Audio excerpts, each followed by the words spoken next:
Outro momento muito especial que a gente teve no nosso podcast foi para as mulheres, que foi quando veio aqui a Cláudia e ela falou sobre empreendedorismo feminino e quais são as características que as mulheres mandam muito melhor que os homens na hora de liderar.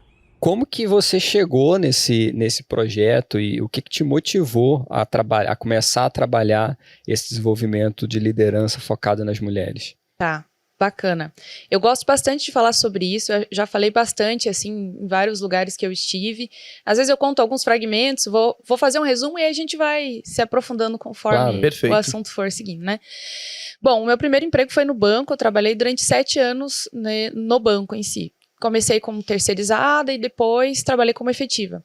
Quando eu comecei a trabalhar, né, como estagiária, eu tinha 18 anos, eu peguei um contrato e a ideia desse contrato era renovar para depois eu partir para um banco privado, porque era banco público na época. Sim. E nesse meio tempo eu engravidei.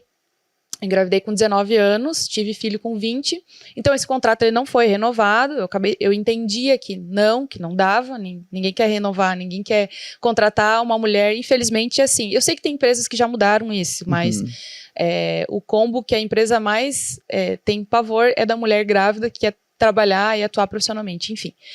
E aí, depois disso, eu já tinha uma promessa de contrato no banco privado, e depois que quando eu estava grávida, eu avisei que não iria, e depois que eu tive filho, 1 ano depois eu voltei lá, e aí comecei a trabalhar como terceirizada nesse banco, e na hora de surgir a possibilidade de efetivação, que foi quando abriram as vagas, eu fiz o teste, com bastante vantagem, porque eu já fazia faculdade, né, de administração de empresas, eu já estudava o mercado financeiro, já conhecia o sistema, porque eu trabalhava com cartão de crédito e ajudava muito na agência, então isso facilitou muito, e na hora de me efetivar, mesmo eu indo muito melhor que todos os outros candidatos, eu recebi um não, porque eu era mulher e era casada e tinha filho. Caramba! E isso foi bem explícito, já me perguntaram, mas foi explícito? Foi. Acho que eu ia perguntar. Com todas as letras, com assim? todas as letras, não teve meio, como é que fala? Não teve pelas beiradas, não teve meio termo. Assim, eu era muito amiga, né, do pessoal da agência, assim, eu ajudava muito eles, né, como você é terceirizado, estagiário, enfim, você faz tudo.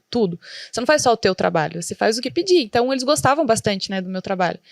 E aí ele me chamou, só que ele falou assim, com um tom de, não queria te dizer isso, né, não gostaria de te dar essa notícia, mas eu já suspeitava, e só pelo fato do teu teste vir negativado e foi aprovado uma outra pessoa, agora parênteses, não sei de onde veio essa aprovação, se realmente veio de uma sucursal deles, de uma regional, ou se foi alguma decisão ali. Eu particularmente acho bem estranho um gerente de agência não poder bater o martelo final, né? Ele poder escolher a pessoa que vai trabalhar na agência dele. A gente faz o teste para todo mundo e vai e tal. Então ali eu já recebi o primeiro não, porque mulher quando casa e tem filhos não consegue construir uma carreira. Então, assim, é uma pena, né? Ele falava para mim, você é bem jovem, você trabalha muito bem, mas eu te sugiro assumir uma outra função aqui, que é de corretora de investimentos, você já estuda e tal, só que você vai vender seguro de vida e investimentos por um outro segmento do banco em si que trabalhava com isso. Aí eu acatei, assim, o que eu sempre falo é que, realmente, para trabalhar como corretora, como eu trabalhava e vendia muito bem os produtos financeiros, a chance de ganho era muito maior. Pelo menos 7 vezes mais do que eu ganharia ali como escriturária no caixa. Mas quem disse que eu queria isso, né? Eu pensava em fazer uma carreira ali no banco, começar e tal. Mas eu assumi, daí trabalhei mais 2 anos ali. Realmente, eu ganhei 7 a 10 vezes mais do que eu ganharia, assim, foi muito bom, me ajudou, porque eu tinha recém-casado, eu tinha uma filha, eu pagava a faculdade, era particular, então isso me ajudou bastante no início, né, de um casamento e tal, mas eu ainda fiquei com aquilo na cabeça. Nesse meio tempo de investimentos, eu sofri bastante preconceito velado, um pouco não tão velado também, e vi muitas mulheres deixando de tomar decisões de investimento porque eram mulheres. Então, o que eu sempre falo que me assustava era o dinheiro era delas, recebido como herança ou como trabalho, enfim. E toda vez que ela tinha que tomar uma decisão, ela não queria falar sobre isso porque ela achava que o assunto não era para ela, então ela levava o irmão, levava o pai, levava o marido para tomar essa decisão, então eles influenciavam muito. Isso, para chancelar. Isso me incomodava. Até na época, isso foi 2009, eu acho, eu comecei a escrever um blog sobre finanças para mulheres. eu até, assim, escrevia para uma coluna também de um jornal feminino da época. Eu tenho foto desse jornal que esses dias eu achei. E eu já escrevia, assim, meu pai era jornalista, ele também tinha uma revista, eu até passei a escrever uma coluna para a revista dele. Porque eu já não me conformava, já era uma coisa que começou a me incomodar ali, mas por que não? Por que a mulher não pode? Da onde que surgiu isso que se a mulher tiver filho, ela não pode, enfim.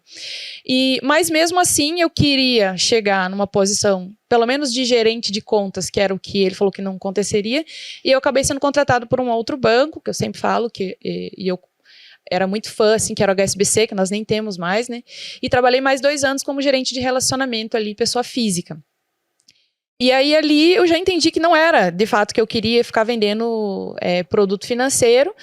Já tinha tomado a decisão de trabalhar com desenvolvimento pessoal para investimentos e um projeto voltado para mulheres, que eu não sabia o que era ainda.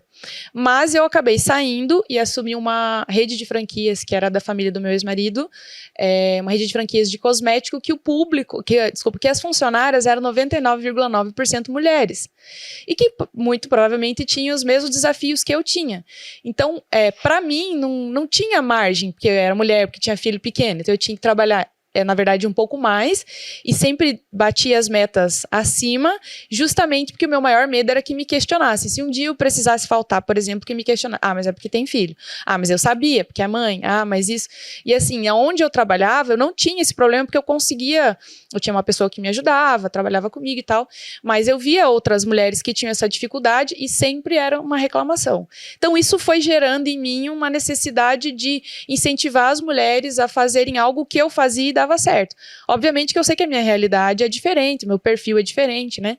E depois que eu assumi essa rede de franquias, eu comecei a olhar para isso, para as mães, para as mulheres. Você estava liderando na rede de franquias a grande maioria das tuas lideradas eram mulheres, né? Sim, assim, era 55 mulheres, na verdade no início acho que era menos, eram umas 20 e poucas, depois 55 mulheres e 3 homens que eram do administrativo e financeiro e que eu não era da minha equipe, eu só cuidava da área comercial, né?